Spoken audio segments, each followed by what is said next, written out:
Bharatiya Janata party ने दिल्ली चुनाव के समय दिल्ली वालों से कई वादे किए।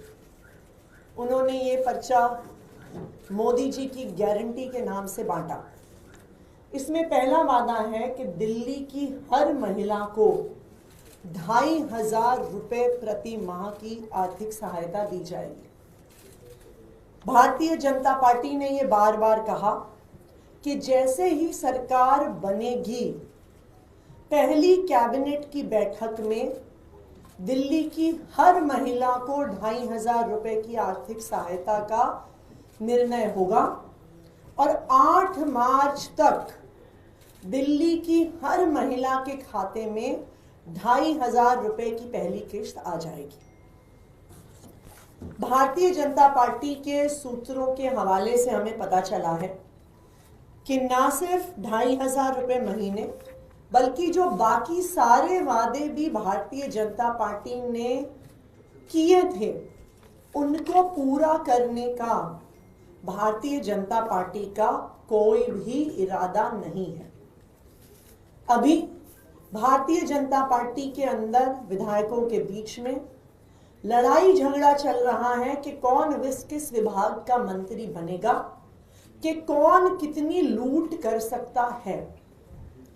और उन्होंने ये प्लान बनाया है कि अपने वादे ना पूरे करने का ठीकरा वो आम आदमी पार्टी पर फोड़ेंगे और कहेंगे कि जी हम वादे इसलिए नहीं पूरे कर पाए क्योंकि दिल्ली सरकार के पास पैसा नहीं है, क्योंकि आम आदमी पार्टी ने दिल्ली सरकार को एक वित्तीय संकट में डाल दिया और ये बहाना करके अपनी लूट को छुपाने की कोशिश करेंगे, अपने वादे ना पूरे करने, अपने वादे तोड़ने को के बहाने बनाएंगे। तो आउटगोइंग मुख्यमंत्री होने के नाते मैं आज दिल्ली वालों के सामने पिछले 10 साल में दिल्ली में जो इकोनॉमिक ग्रोथ हुआ है, आम आदमी पार्टी ने जो इकोनॉमिक ग्रोथ किया है, मैं आज दिल्ली वालों के सामने रखना चाहती हूं कि भारतीय जनता पार्टी आने वाले समय में कोई भी बहाने ना बना पाए और दिल्ली वालों को किए गए वादों को पूरा करे। आम आदमी पार्टी की सरकार 2015 में बनी थी। 2014-15 में दिल्ली में राष्ट्रपति शासन था। उस दौरान अरुण जेटली जी जो केंद्र में वित्त मंत्री थे, उन्होंने बजट पेश किया था दिल्ली का। तब दिल्ली का कुल बजट 2014-15 में 31,000 करोड़ 31,000 करोड़ का था। दिल्ली के बजट में समझने वाली बात यह है कि दिल्ली को केंद्र सरकार से कोई पैसा नहीं मिलता। तो दिल्ली का जो बजट होता है वो दिल्ली के खुद के रेवेन्यू से आता है। पहले वैट से आता था, अब जीएसटी, एक्साइज वगैरह से आता है। 2014-15 में दिल्ली का बजट 31,000 करोड़ था और अगर आप उससे पिछले 5 साल में बजट की ग्रोथ देखेंगे तो 2009-10 में बजट 25,000 करोड़ था और 5 साल में 6,000 करोड़ बढ़ के 31,000 करोड़ पहुंचा था। यानी 5 साल में 6,000 करोड़ की ग्रोथ दिल्ली के बजट में हुई आम आदमी पार्टी की सरकार आने से पहले। आम आदमी पार्टी की सरकार आने के बाद क्या हुआ? 2014-15 में 31,000 करोड़ से लेकर 2024-25 में 77,000 करोड़ का बजट दिल्ली विधानसभा में पेश हुआ। 77,000 करोड़, यानी 10 साल में 46,000 करोड़ 46,000 करोड़ की बजट में बढ़ोतरी आम आदमी पार्टी ने, अरविंद केजरीवाल जी ने दिल्ली में करी। 10 साल में दिल्ली का बजट, दिल्ली की इकोनॉमिक ग्रोथ 2.5 गुना से ज्यादा हो गई। 31,000 करोड़ से शुरू होकर 77,000 करोड़ पर आम आदमी पार्टी ने दिल्ली के बजट को पहुंचाया।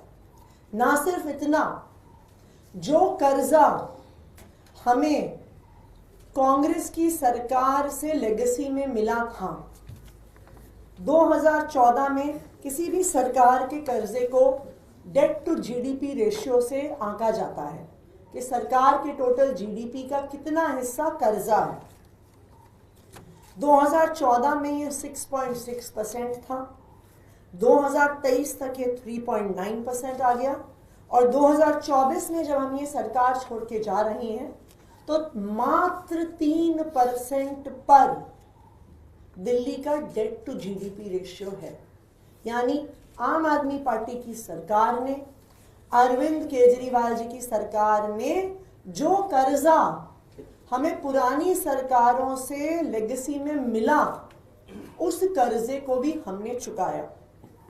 जबकि मैं आपको बताऊं, भारतीय जनता पार्टी शासित उत्तर प्रदेश, जहां पे कई सालों से भारतीय जनता पार्टी की सरकार है, डेट टू जीडीपी रेशियो 32.5% है। मध्य प्रदेश में 33% है। आज आम आदमी पार्टी की सरकार मात्र 3% कर्जा भारतीय जनता पार्टी की सरकार के पास छोड़ के जा रही है। सीएजी की 2022 की रिपोर्ट्स ने ये साफ साफ कहा था कि दिल्ली देश का एकमात्र रेवेन्यू सरप्लस स्टेट है। और कब से है? 2015 से है, जब से दिल्ली में आम आदमी पार्टी की सरकार बनी। तो मैं भारतीय जनता पार्टी को ये कहना चाहती हूं कि एक इकोनॉमिक ग्रोथ, इकोनॉमिक बूम करके आम आदमी पार्टी, अरविंद केजरीवाल जी की सरकार आज भारतीय जनता पार्टी को सौंप रही है।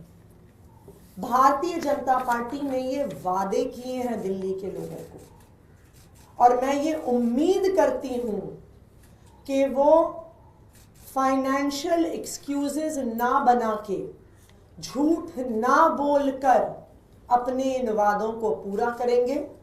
खासकर दिल्ली की हर महिला को 2,500 रुपए प्रति माह देने का जो उन्होंने वादा किया है, जो पहली कैबिनेट में पास होना है और 8 मार्च तक बैंक के खाते में आना है। हम ये उम्मीद करते हैं कि भारतीय जनता पार्टी अपने वादों को पूरा करेगी। Thank you. मैम, इसके अलावा कल से एक सवाल उठ रहा है कि एक्स हैंडल जो था सीएमओ, उसको बदल के अरविंद केजरीवाल एट वर्क कर दिया गया और सरकार का जो भी फॉलोअर्स था उसको निजी इस्तेमाल किया जा रहा। ये अधिकार अरविंद केजरीवाल को नहीं था। वीडियोज भी डिलीट करने के आरोप लगाए जा रहे हैं और अब वो अकाउंट भी सस्पेंड कर दिया गया है। देखिए, ट्विटर जो अब एक्स के नाम से जाना जाता है, उसकी बहुत क्लियर कट पॉलिसीज हैं अकाउंट ओनरशिप को लेके, बहुत क्लियर कट लीगल गाइडलाइंस हैं।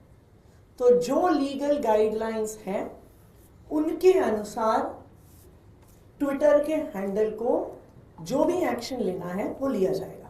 मैम, एक सवाल और, जो मोहल्ला क्लिनिक आप लोगों का बहुत बड़ा एक प्लान था, उसके बारे में अभी भी आप लोग बात करते हैं, उसके नाम बदलने की बात की जा रही है। खबर यह है कि केंद्रीय स्वास्थ्य मंत्रालय के द्वारा उसको आरोग्य मंदिर नाम दिया जाएगा और इंफ्रास्ट्रक्चर और इन सब में भी बदलाव करने की कोशिश की जाएगी।